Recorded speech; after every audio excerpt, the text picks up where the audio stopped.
All right. Michael Barich, the Tennessee Titan, the FixedOPS doc.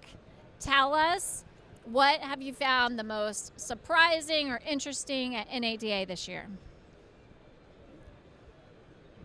I think that it's too early for me to answer that Yeah. question currently, but I'm really glad to be here. I mean, look to my right, look to my left. It doesn't get much better than this right now. How much did charity pay you to say that? No charge, Russell, no charge. Welcome to 2023 NADA. Boom, here it is right here. That's Boom, right. there it is. Now he's got another initiative called M.F.T.T. We need to be politically Yeah. correct. He is the Tennessee Titan, and I'm gonna tell him why. Murfreesboro Nissan in Tennessee, not Houston, not Dallas, not New York, not San Francisco or L.A. Murfreesboro outside of Nashville. 2 years in a row, #1 in fixed operations in all Nissan stores in the USA. Not the city, not the county, not the state, the entire country. Has his own company now, actually, called FixedOPS Doc. Can you tell us a little bit about that, Michael? Yeah, well, so I got out of the dealership in April of last year and decided through some health reasons that I would go my own route and get into fixed ops consulting. And at this point in time in my career, I think I've earned an opportunity to be able to get in front of people and teach them how to win.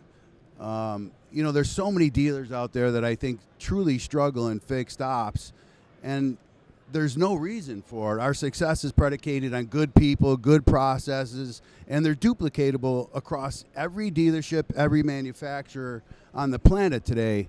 And it's my mission to help those dealers win. So I'm really excited about the opportunity, and in addition to strategically partnering with you, sir.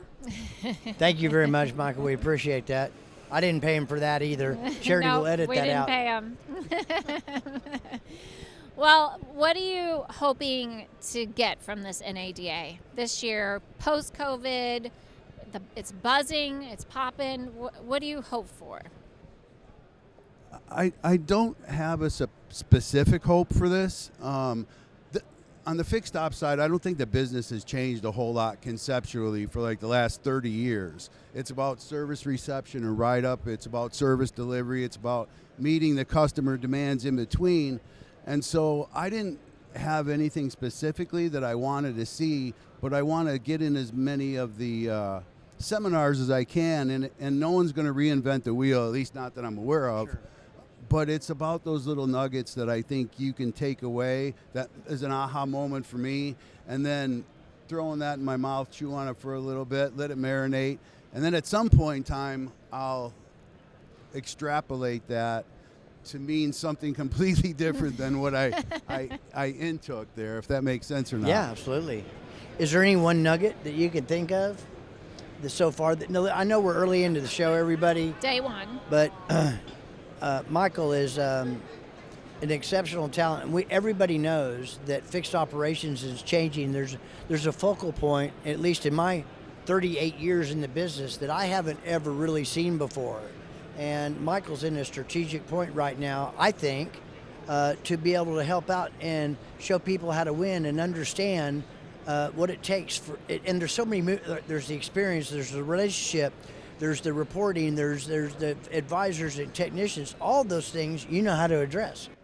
True. So the 2 points that I think are most important now would be the tire business for a dealer. You have to figure out a way to keep your customers, and tires are tied to retention.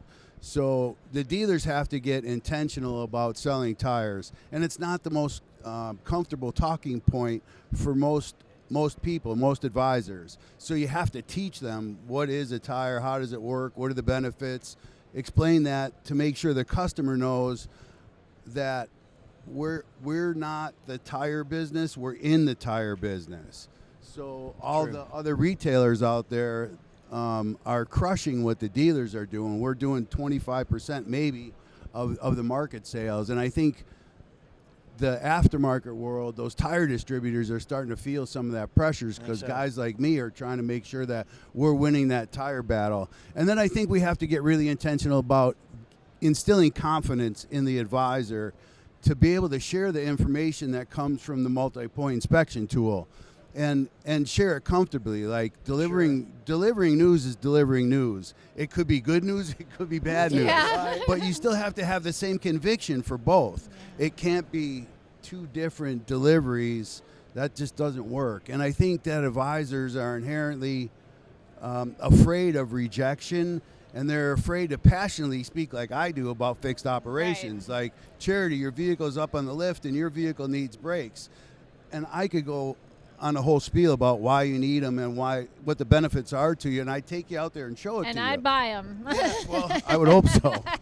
So let me ask you this. This is a really common topic of discussion that I hear on a lot of different forums that I'm in, all with Michael as well as Charity. I hear a lot of buzz about scheduling appointments. Well, you know, almost 8 out of 10 people are high level or mid level funnel, right? And it's like they want information. They're not ready to just give up their mother's maiden name and social security number to schedule an appointment. Now, Michael, correct me if I'm wrong, and I know appointments are important to a lot of people, but he did away with scheduling appointments and just first come, first serve. Could you tell us a little bit about that, Michael? Yeah, I figured out after, I don't know, 28 years that I couldn't control the service drive, try as I may. So I just decided to give in to the customer. The customer wants to do business with you when it's convenient for them, not when it's convenient for me. So I had to give in to the theory that I need to take care of the customer at a better level, and that was providing service when they wanted it. So it's a different angle, it's a different path. It comes with challenges, but you have to be able to staff for your customers.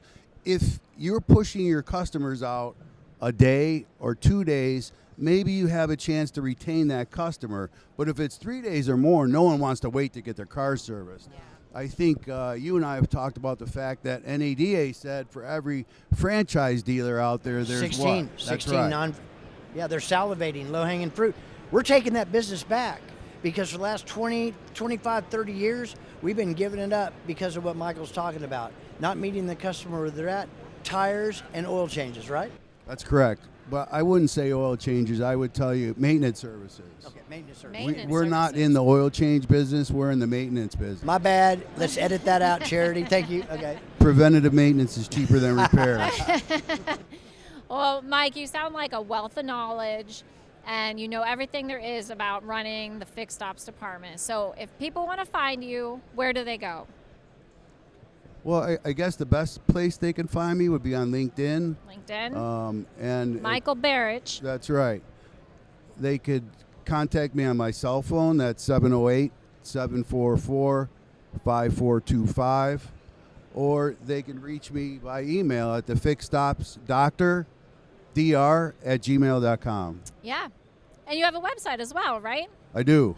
And is it true that you, for being the fixed ops doctor, that you have everything at your disposal to treat these ailments that these dealerships are having? That I do. 2023 NADA, you heard it right here, that TT, I'll just leave it there, but he is the Tennessee Titan. Anybody in the industry that knows him knows that. Listen, he loves people, but he's going to tell you like it is, and that's just the way it is. He's a winner. That's what we all are. That's what we want. We want to get information from winners, and that's what we got from Michael Barich. Thank you very much, Michael. Really appreciate the opportunity to be here with both of you. Thank you very much.